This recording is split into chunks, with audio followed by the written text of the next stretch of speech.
चलिए शुरू करते हैं। Good morning to all of you.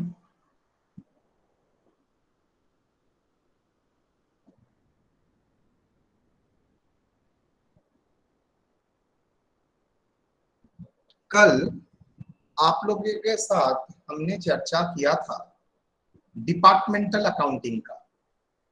Department accounting का मतलब होता है, नॉर्मली सेमेस्टर 1 में हम लोग ऐसे होल बिजनेस का प्रॉफिट एंड लॉस कैलकुलेट किए थे, मतलब पूरा बिजनेस को ही हम लोग प्रॉफिट सेंटर मान के चलते थे।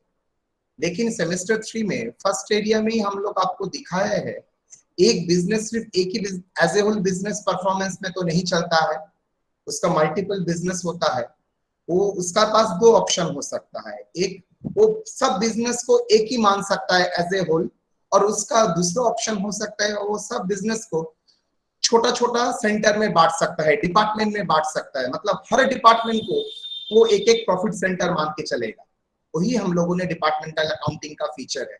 तो हर रिकॉर्डिंग कीपिंग भी डिपार्टमेंट वाइज होगा, बिकॉज बिजनेस को अगर आप डिफरेंट प्रॉफिट सेंटर में बांट के रखते हैं तो बिजनेस में जो ट्रांजैक्शन होगा वो भी हर प्रॉफिट सेंटर के लिए अलग अलग हम लोग रिकॉर्ड करेंगे। तो रेवेन्यू जैसे रिकॉर्ड करेंगे, कॉस्ट को भी रिकॉर्ड करेंगे। जो कॉस्ट एज ए होल होता है उसको कोशिश करेंगे अपॉर्शनमेंट करने के लिए। अगर अपॉर्शनमेंट एकदम पॉसिबल नहीं है, पहले देखेंगे एलोकेट हो सकता है और नॉट। अगर एलोकेशन पॉसिबल नहीं है, अगर एलोकेशन पॉसिबल नहीं है तो हम लोग क्या करेंगे, अपॉर्शनमेंट, कोई पर्टिकुलर लॉजिक के बेसिस में। लेकिन यही अगर लॉजिक भी काम में नहीं आता है देन हमारे पास क्या रह जाता है बेटा, देन हमारे पास रह जाता है दो चीज।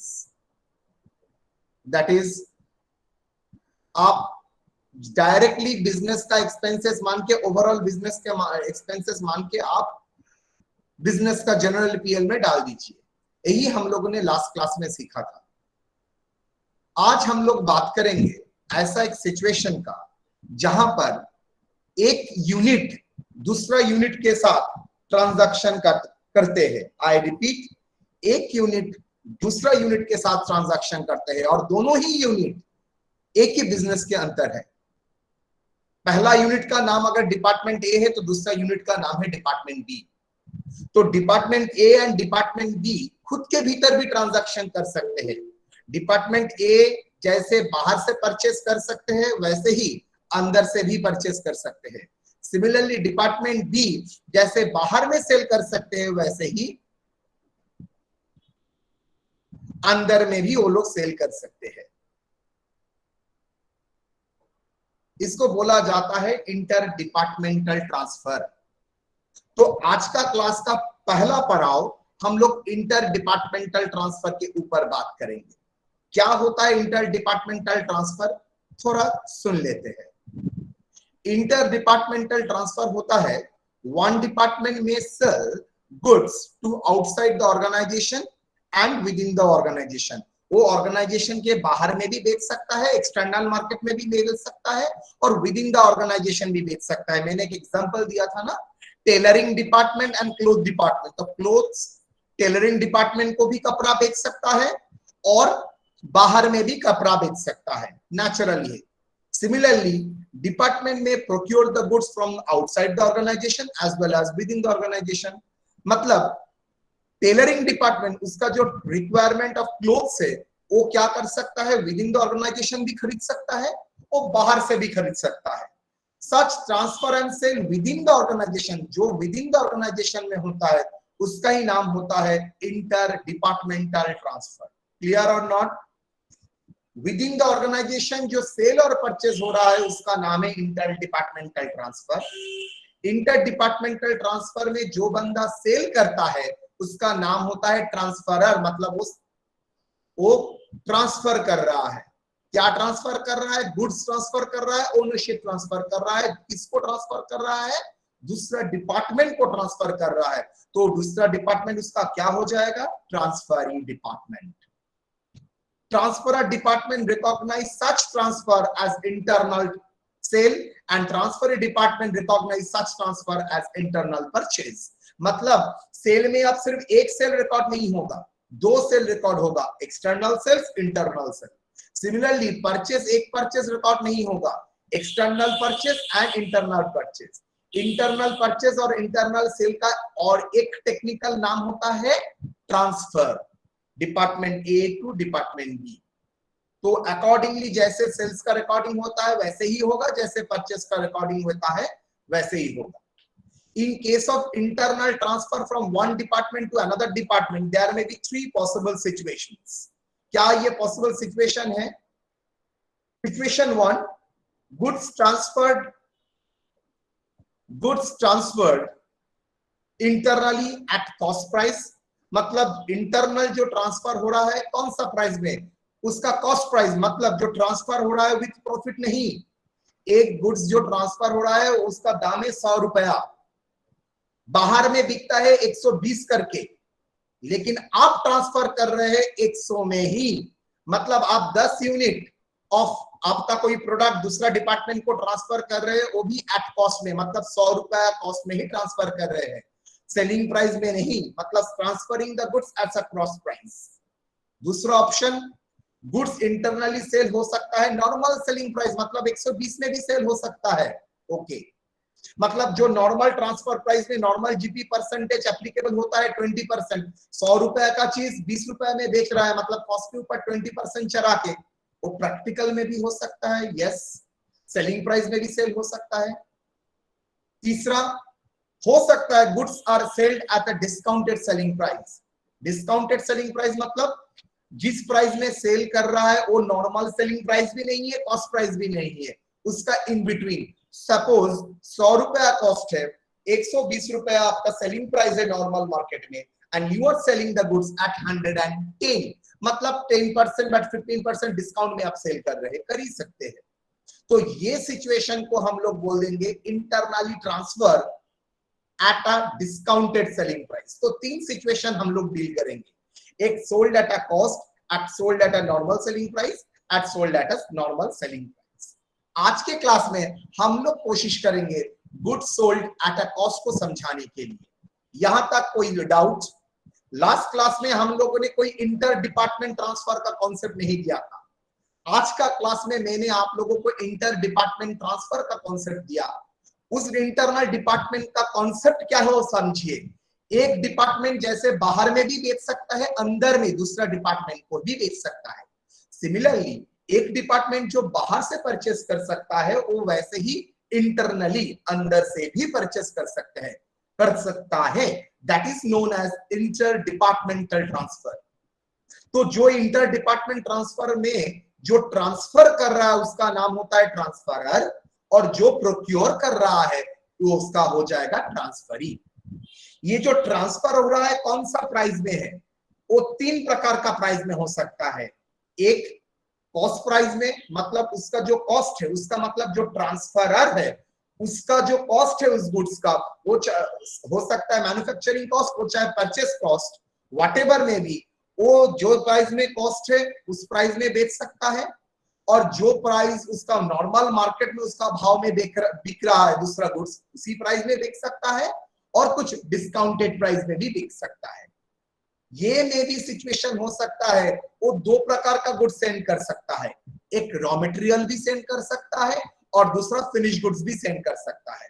रॉ मटेरियल सेंड करता है तो कभी कभी वो कॉस्ट में सेल करता है, फिनिश गुड सेल करता है तो वो कभी कभी सेलिंग प्राइस और डिस्काउंटेड सेलिंग प्राइस में भी ट्रांसफर हो सकता है। हम ग्रेजुअली इसके ऊपर चर्चा करेंगे, अभी नहीं। यहां तक कोई डाउट है बेटा? इस पॉइंट तक कोई डाउट है आप लोगों का? No sir. Yes, carry on, बोलिए। सर अगर इंटरनली परचेज और सेल होता है तो हम लोग उसको इंट्रा डिपार्टमेंटल ट्रांसफर क्यों नहीं बोलते सर? इंटर तो सर आउटसाइड अरे हो जाएगा। बाबा, अच्छा अच्छा, वेरी गुड। आई थिंक एक कौन सवाल क्या है, किशन?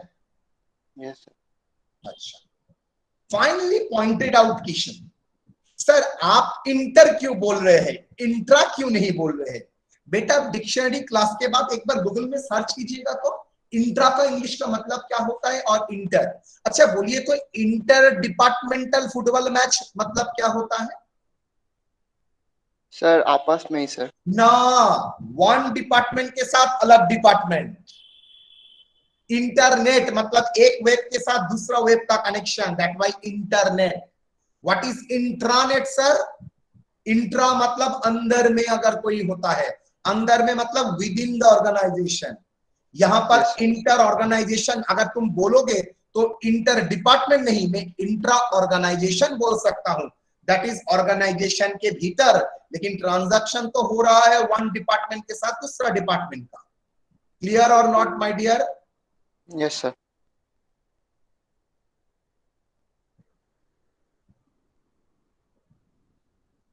तो इसको और एक नाम से भी जाना जा सकता है, इंट्रा इंट्रा ऑर्गेनाइजेशन ट्रांसफर। मतलब ऑर्गेनाइजेशन के पॉइंट ऑफ व्यू से देखेंगे तो सर इंट्रा, लेकिन डिपार्टमेंट के पॉइंट ऑफ व्यू से देखेंगे तो sir inter. Clear or not? Yes sir. Fine. अगर आप लोग अनुमति देते हैं तो मैं प्रोसीड कर सकता हूं।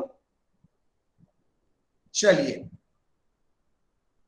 क्वेश्चन नंबर 3 को मैं पहले करूंगा।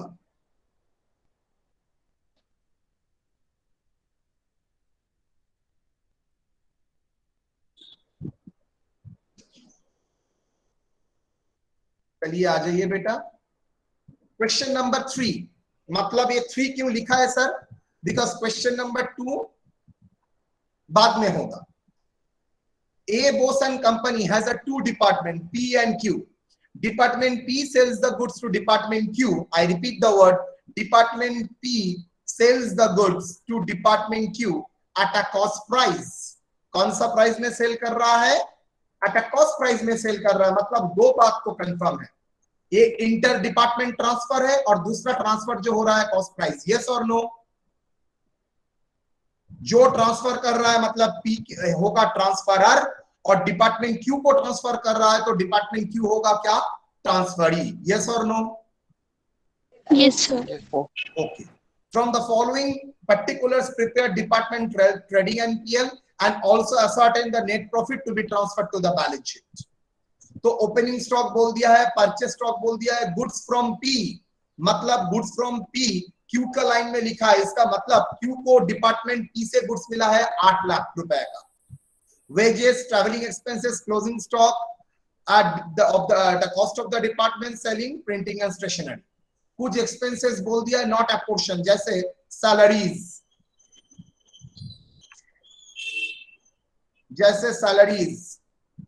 advertisement, general expenses, depreciation.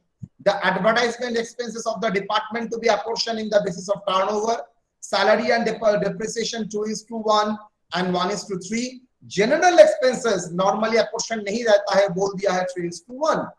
तो हम लोग करेंगे इसको। Now solution करने के पहले points to be noted।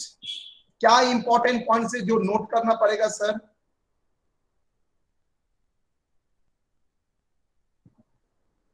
First, department P transfer the goods to department Q. दूसरा, inter departmental transfer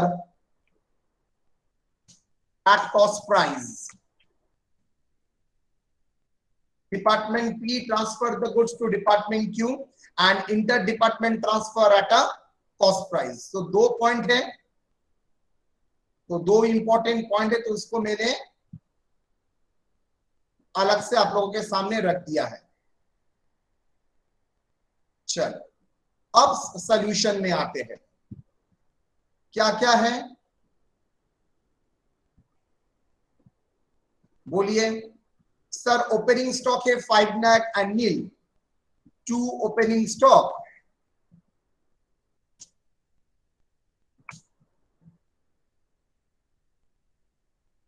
$5 lakh and nil, but dash 2 purchases क्या परचेजेस है बेटा? ये परचेज इंटरनल एक्सटर्नल सर कुछ नहीं बोला गया, तो purchase and sales always assume to be external. 28 lakh and 3 lakhs, 28 lakhs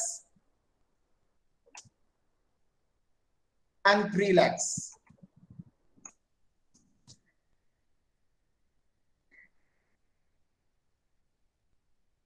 उसके बाद गुड्स फ्रॉम पी, इसका मतलब कुछ ट्रांसफर हुआ है, तो टू ट्रांसफर। मैं इंटरनल सेल नहीं लिख रहा हूं, लिख रहा हूं लैंग्वेज, देखिए to transfer P to Q. तो किसका इनकम है और किसका खर्चा है बेटा? किसका इनकम है और किसका खर्चा है? सर पी का इनकम, पी का क्यू का इनकम का खर्चा। Very good, 8 lakh, first class. इसलिए मुझे इतना मजा आता है तुम लोगों को पढ़ाने में। बाय सेल्स, सर सेल्स कौन, ये किसका सेल्स मानेंगे सर? एक्सटर्नल कुछ नहीं बोला है तो sales how much? 30 lakh 20 lakh. कहां मिला आपको सर? देखिए ना, सेल्स 30 लाख एंड 20 लाख। आ जाइए बेटा, 30 लाख 20 लाख। सर ये तो एक्सटर्नल हुआ, तो इंटरनल भी तो होगा। Yes, why not? By transfer P to Q. बोल बेटा कितना? पर पी का तो सेल हुआ 8 लाख। गुड, यहां तक कोई डाउट बेटा? यहां तक कोई डाउट? No sir. सर हाँ बाबा बोल। बोल रहे हैं कि डेबिट में जब पी टू क्यू आ गया 8 लाख, तो क्रेडिट में क्यों आएगा सर?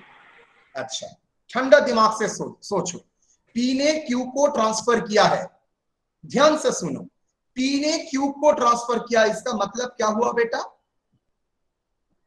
पी ने क्यू को ट्रांसफर किया, मतलब पी का सेल हुआ ना, और क्यू का क्या हुआ बेटा? परचेस। तो क्यू का परचेस डेबिट साइड में ही आता है, बिकॉज पीएल में डेबिट साइड में हर एक्सपेंसेस आता है। तो इसलिए अगर परचेस है, इंटरनल परचेस है, इसलिए क्यू के में आया है, और पी के लिए इंटरनल सेल है, इसलिए क्रेडिट साइड में आया है।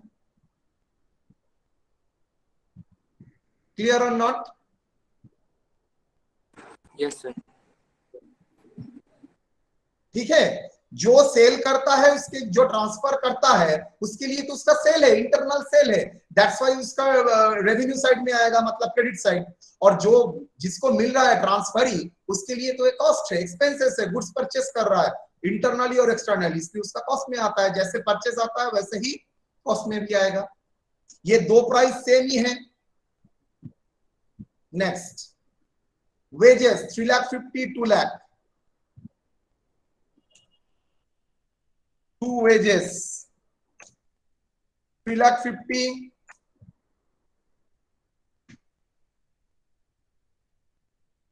3,50,000 2 लाख। सबके पास ये प्रॉब्लम होना चाहिए। आप लोग प्लीज एक बार प्रिंट करा के रखिए। ट्रैवलिंग एक्सपेंसेस, सर वो क्या ट्रेडिंग आइटम है? No. Closing stock trading item है? Yes. Cost of goods sold calculate करने के लिए क्लोजिंग स्टॉक माइनस करना पड़ता है। तो by closing stock, sir minus कहा किया? बाई साइड में लिखा है ना। क्लोजिंग स्टॉक कितना? क्लोजिंग स्टॉक बोलो। 8 lakh and 2 lakh 9, 8 lakh 2 lakh 9। Yes or no? देखो तो, हाँ सर 8 लाख एंड 2 लाख 9 है। सेल्स कंप्लीट हो गया। प्रिंटिंग स्टेशनरी, क्या प्रिंटिंग स्टेशनरी या ट्रेडिंग में आता है? No sir. To gross profit,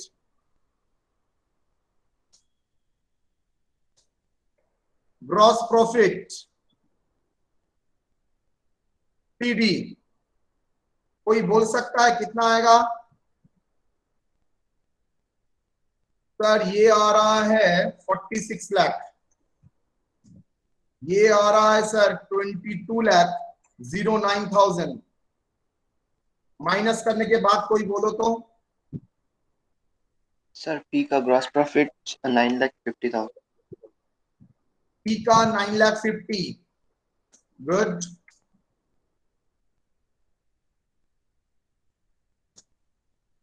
sir Q का 9,99,000।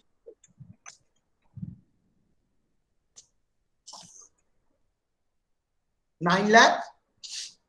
9,000। Sir, 90 lakh. Is it correct? Yes, sir. 2, यहां पर बहुत कुछ आएगा। पहले आएगा sir travelling expenses 20 and 16। 2 travelling expenses 20,000 and 16,000।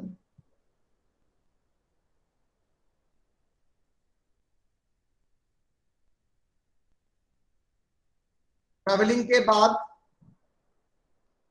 Printing and stationery 30 and 25।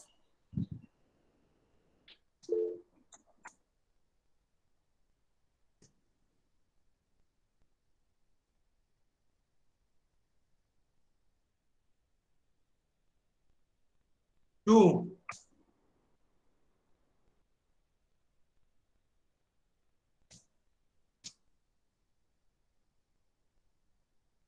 Stationery कितना 30 and 25। सैलरीज 3,30,000 कौन सा रेशियो में डिवाइड करेंगे? देखो बोल दिया है 2:1 सैलरी एंड 1:3 डेप्रिसिएशन। तो एक एक करके आते हैं। एडवर्टाइजमेंट कितना 1,20,000।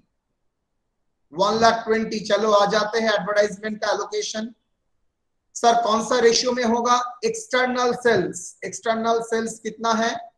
एक्सटर्नल सेल्स का रेशियो है 30:20। 30 lakh 20 lakh. Because advertisement internal sales के लिए नहीं लगता है, एक्सटर्नल सेल्स के लिए लगता है। That's why 30 lakh 20 lakh. External sales का रेशियो 30:20। तो external sales ratio 1,20,000। Advertisement external sales ratio how much? 1,20,000 into 3:2 72,000 48,000। और सैलरीज कितना? सैलरीज 3,30,000 कौन सा रेशियो में? सैलरीज 2:1 बोल दिया है। तो देखो 3,30,000 2:1 that is 2,20,000 1,10,000। General expenses 5 lakh. General expenses in the ratio 3:1। तो जनरल एक्सपेंसेस 5 लाख 3:1 कितना? 5 lakh 3:1 3,75,000 and 1,25,000। डेप्रिसिएशन कितना? ये कैलकुलेशन का जरूरत नहीं है, आराम से निकल जाएगा। चलो डेप्रिसिएशन 30% और 96,000 बोल दिया है। देखो 96,000 और मशीनरी वैल्यू 30%। तो 96,000 का 30% जो बटा जाएगा 1:3 में। That is 1:3 7,200 21,600। तो एक एक करके आते हैं। सैलरीज 2,20,000 1,10,000 2,20,000 1,10,000।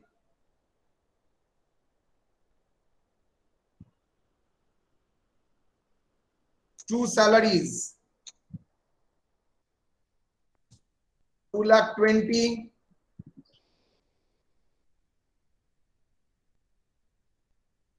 1,10,000। ये डायरेक्टली नहीं बोला था, टोटल बोला था as a whole.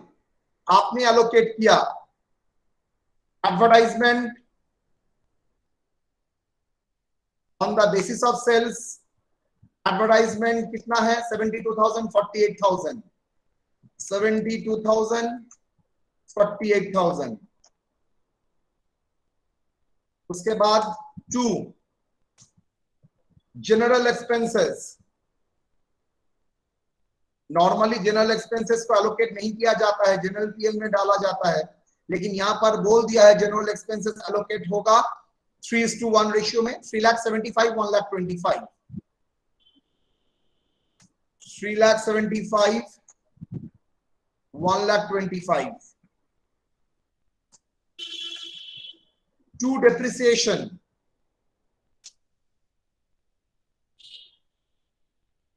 To depreciation कितना, टू डेप्रिसिएशन देखो ये भी करके रखा है मैंने, to depreciation how much, 7,200 and 21,600.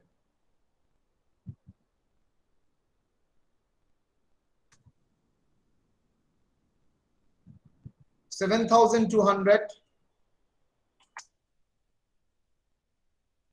21,800 निकी, 21,600. और कुछ है सर? नहीं, जितना एलोकेटेड एक्सपेंसेस है, एलोकेटेड दो है, travelling and printing stationery. Allocated मतलब सर बोल दिया है किसका कितना, और salary, advertisement, general and depreciation allocate नहीं है, उसको अपोर्शन करना पड़ा, डिस्ट्रीब्यूट करना पड़ा to general PL, net profit transferred, net profit transfer. बोलो नेट प्रॉफिट कितना बेटा? 9,50,000 in total, 9,09,000 in total, minus करने के बाद बोलो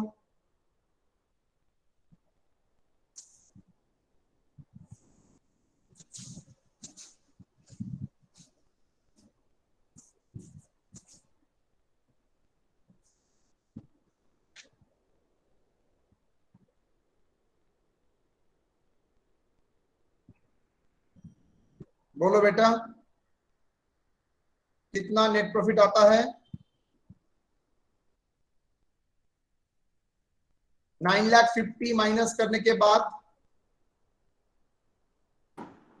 29,25,800. 2,25,800. और यहां पर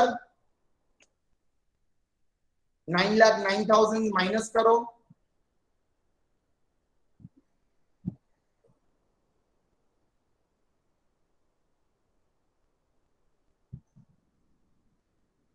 जल्दी.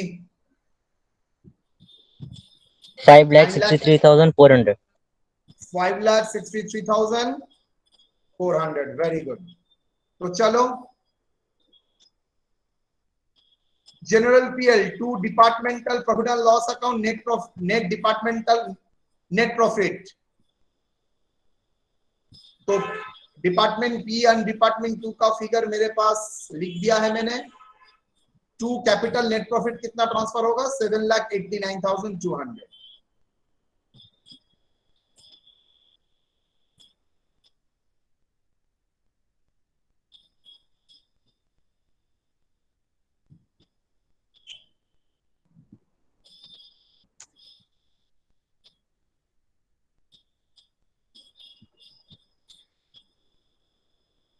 ओके, कोई डाउट यहां तक? जल्दी, कोई डाउट यहां तक? No, sir.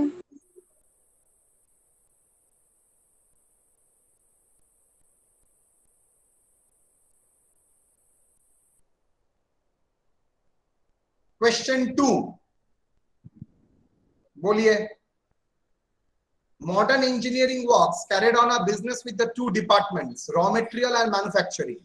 The finished goods are produced by the manufacturing department with the raw material supplied from a raw material department at a cost price. Necessary particulars are furnished below. Prepare a departmental trading and profit and loss account for the year ended 31st December 2020. तो यहां पर भी same, raw material and manufacturing department, दो department है, मतलब दो profit centre है. Company एक प्रॉफिट सेंटर है और उसने क्या किया है? दो रिस्पॉन्सिबिलिटी सेंटर, दो प्रॉफिट सेंटर डाला है, एक raw material and manufacturing. The finished goods are produced by the manufacturing department with the raw material supplied by the raw material department. मतलब यहां पर लैंग्वेज बोल ही दिया है, जो रॉ फिनिश्ड गुड्स का रॉ मटेरियल है वो कहां से आएगा? वो पूरा ही आएगा मैन्युफैक्चरिंग डिपार्टमेंट से. Prepare a departmental trading account after allocation of expenses on the reasonable basis. Basis नहीं बोला है.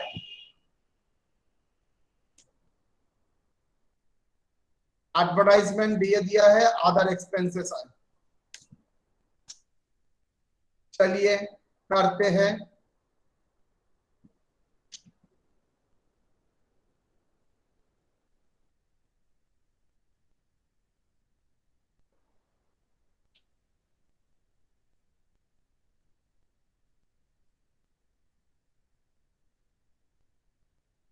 क्या क्या नाम है? Raw material and manufacturing, raw material, और ये मैन्युफैक्चरिंग।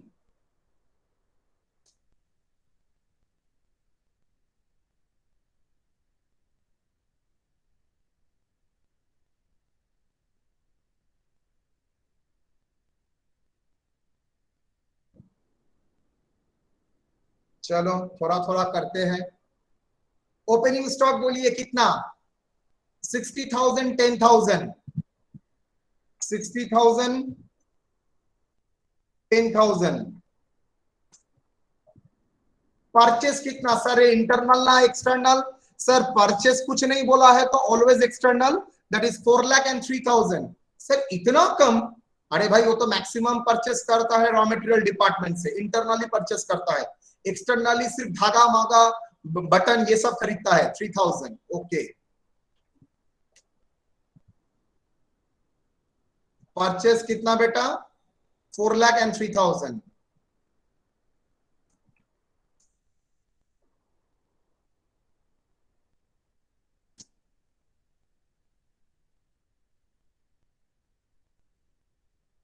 ट्रांसफर, कुछ ट्रांसफर है?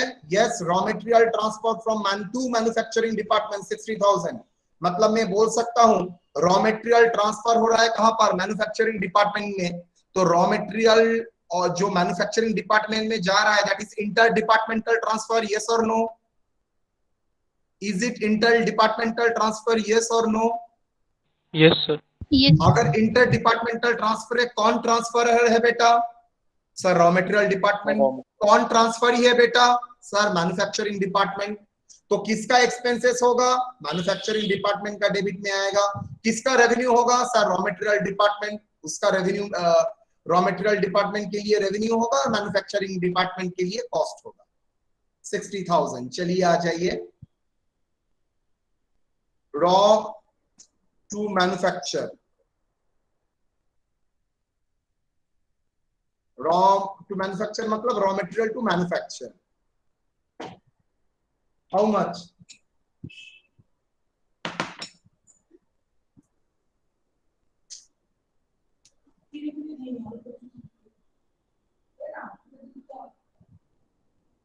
$60,000 is a cost of manufacturing department, and तो ये मैन्युफैक्चरिंग डिपार्टमेंट का कॉस्ट है एंड रॉ मटेरियल डिपार्टमेंट का रेवेन्यू है। तो चलिए रॉ मटेरियल डिपार्टमेंट का रेवेन्यू साइड में एक बार देखते हैं। देखिए वहां पर सेल्स दिखा है 4,40,000 and 90। इसका मतलब होता है, मैंने बोल दिया है, सेल्स जब कुछ नहीं लिखा रहेगा it is always assume to be external sales, not internal sales. तो एक्सटर्नल पार्टी का सेल्स है 4,40,000 and 90,000। तो आ जाते हैं 4,40,000 and 90,000।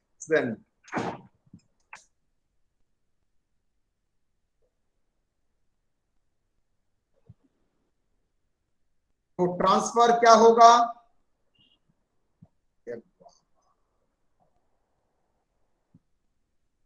Raw to menu,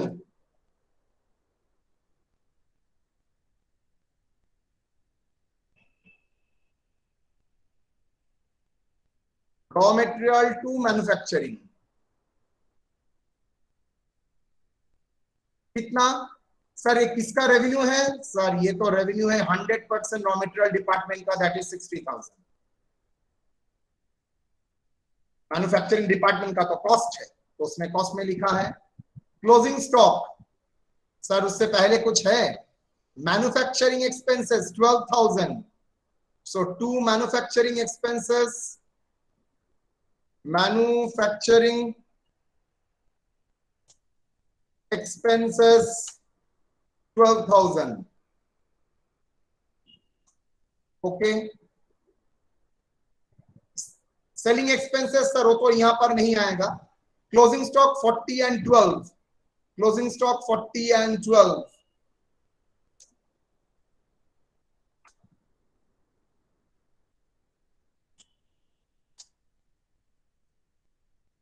and 12।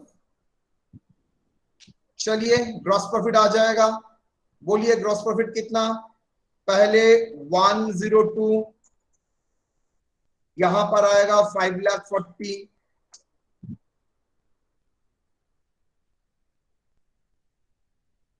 बोलो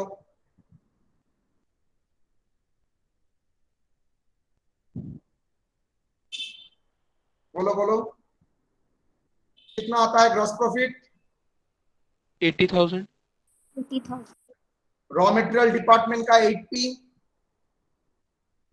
और यहाँ का मैन्युफैक्चरिंग डिपार्टमेंट का सर 17,000.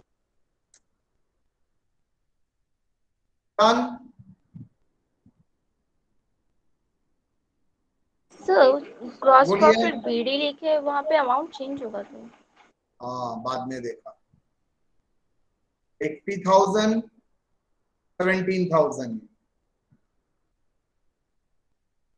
80,000, 17,000। टू एडवर्टाइजमेंट कितना, क्या बोला है एडवर्टाइजमेंट? 10,600। लॉजिकल बेसिस देखिए, एडवर्टाइजमेंट में को मैं लॉजिकल बेसिस में डिस्ट्रीब्यूट कर सकता हूं। एडवर्टाइजमेंट को किसके बेसिस में एलोकेट करेंगे sir? External sales, that is 440:90। क्या लिखेंगे? ₹10,600 इन 10,600 in the external sales ratio. How much बेटा? बोलो। 10,60,000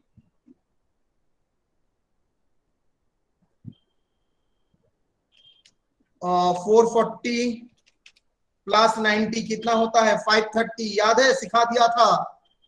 10,600 डिवाइडेड बाई 530 इंटू सर भूल गया, सर इंटू 440 8,800। दो बार इंटू करने के लिए बोला था, याद है? और 90 equal to 1,800। To selling expenses,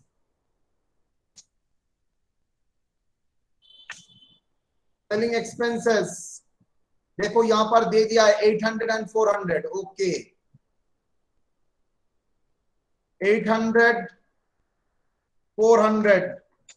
sir insurance and salary है, लेकिन उसका कोई बेसिस भी नहीं दिया है और उसका कोई एक्सपेंस मतलब कोई बेसिस भी नहीं दिया है, एलोकेट करके भी नहीं दिया है और अपोर्शन करूंगा उसका बेसिस भी नहीं है, कोई लॉजिक भी नहीं लग रहा है।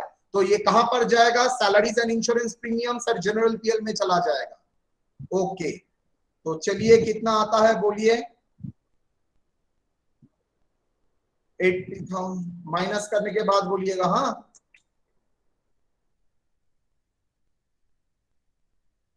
जल्दी। 80,000 माइनस 8,800 माइनस 800 70,400. 70,400। और यहां पर आप 14,800 14,800. 14,800। कौन सा नालायक है, पर देखते हैं तो। खुशबू वर्मा, एडमिट तो करूंगा, इसके बाद गाली दूंगा।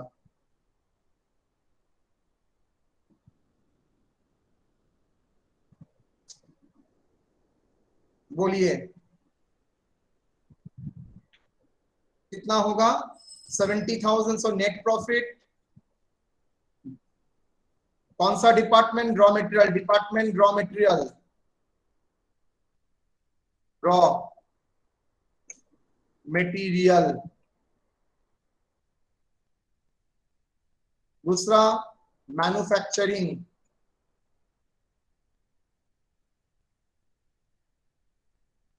कितना बेटा? मटेरियल कितना? 70,400. 70,400. Very good. और यहां पर कितना बेटा? 14,800. 14,800. टोटल कितना बोल बेटा? 85,200.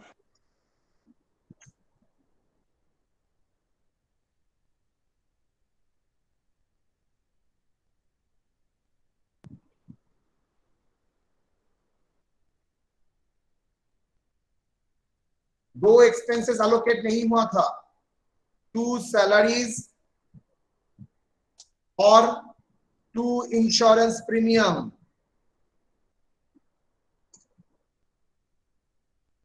ये 2 अलोकेट नहीं हुआ था, तो यहां पर अलोकेट करना पड़ेगा. कितना? Salaries 2,500, insurance premium 800. 2,500 insurance premium 800. तो कितना आता है बोल बेटा? 81,900. Please repeat. 81,900. 81,900 जो कैपिटल में transfer. Clear or not? Done.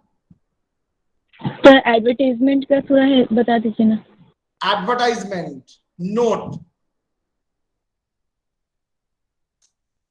Advertisement expenses to be apportioned, APPOR, apportioned in the ratio of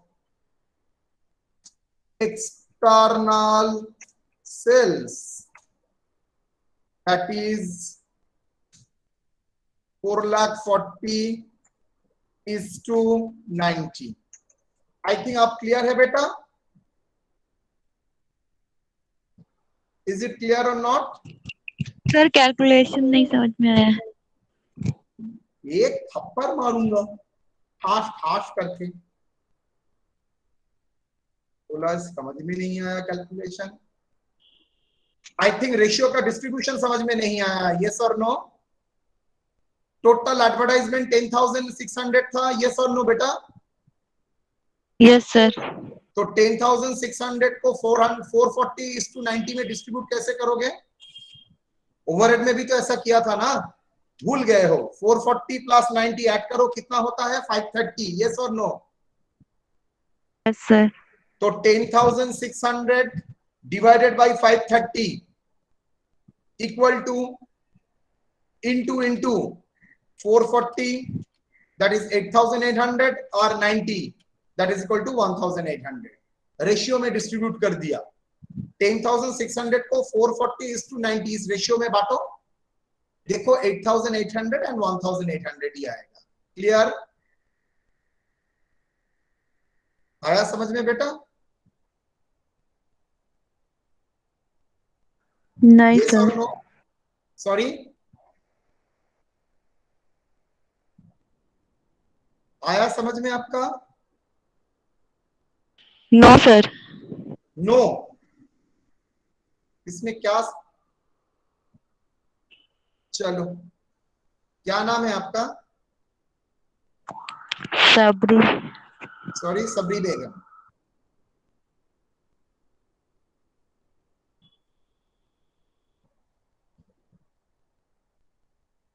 $440 divided by कितना होता है? 530. इसमें डाउट है ना? नहीं है? No sir. ठीक है. इंटू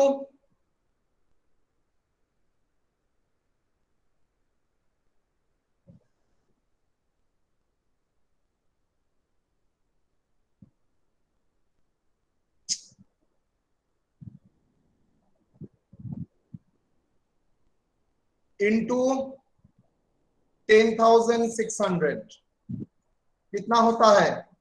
8,800. दैट इज हुआ डिपार्टमेंट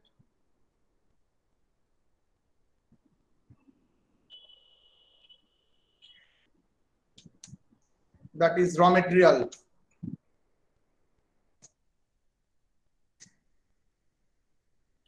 इसके बाद मैन्युफैक्चरिंग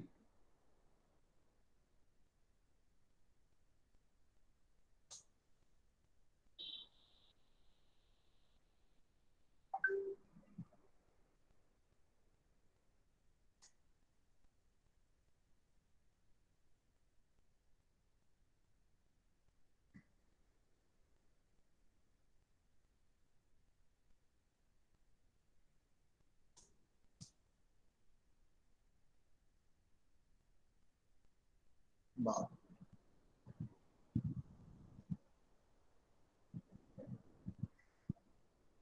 यहां पर क्या होगा,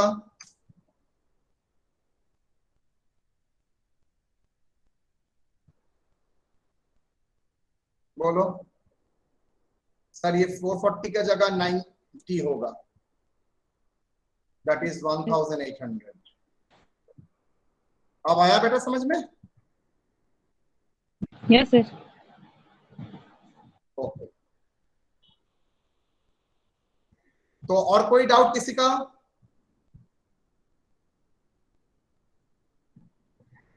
तो हम लोगों ने आज का क्लास में क्या सीखा?